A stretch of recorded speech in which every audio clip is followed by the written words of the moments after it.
Okay, let's have the fifth example. This time, let's add some sort of algebra. So, the 2 and 4 here are numerical coefficients and x here are the variables. So, think of a number. So, same process, think of a number that can divide both 2 and 4. Okay, so 2 and 4. So, the smallest number is 2. So, 2 divided by 2, that would be x. And 4 divided by 2 is 2. Then bring down coefficients x. Now, since the coefficient here is 1, since this is 1, okay, and this is 2, 1 and 2 are now relatively prime.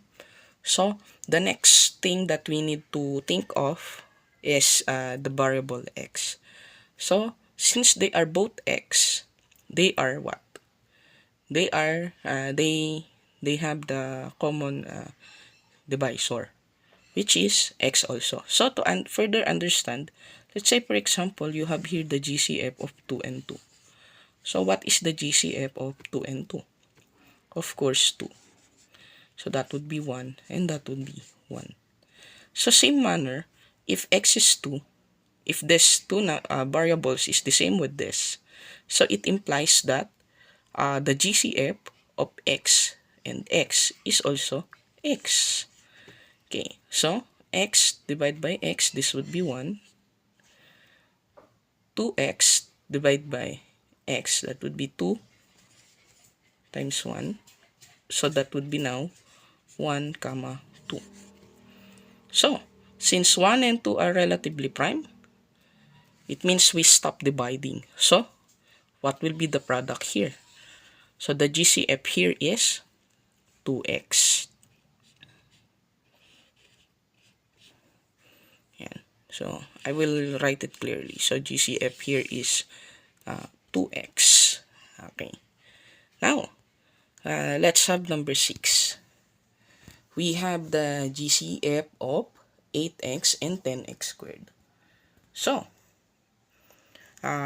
think of a number that can divide between the numerical coefficients 8 and 10. So, the smallest number is 2. So, 8 divided by 2, that would be 4x. 10 divided by 2, that would be 5x squared. Okay, observe that 4 and 5 are now relatively prime. So, the only, the next thing that we going to think of a GCF is x and x squared. So, let us put in this manner. So, let's say I have here 2 and 4. But 4 is the same as 2 square. Just like this one, x and x square, 2 and 2 square. So, if I divide 2 and 2 square, so GCF 2, so this would be 1 and this is 2. So, the same manner, what is the GCF of 2 square? The GCF is 2. So, if we relate 2 and 2 square in x and x square, what is the GCF of x and x square? Of course, that is x, the least exponent. So, the variable that has the least exponent.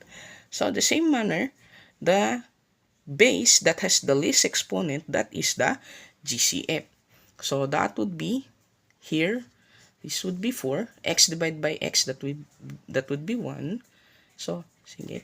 Let us show that we have here 1. So, 4 times 1. And you have here 5 times x squared divided by x is x.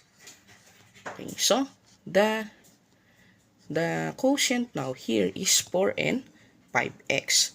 So 4 and 5x now are both relatively prime. So it means we stop dividing. So the final, we get the product here. So the GCF of number 6 is 2x. So that would be 2x.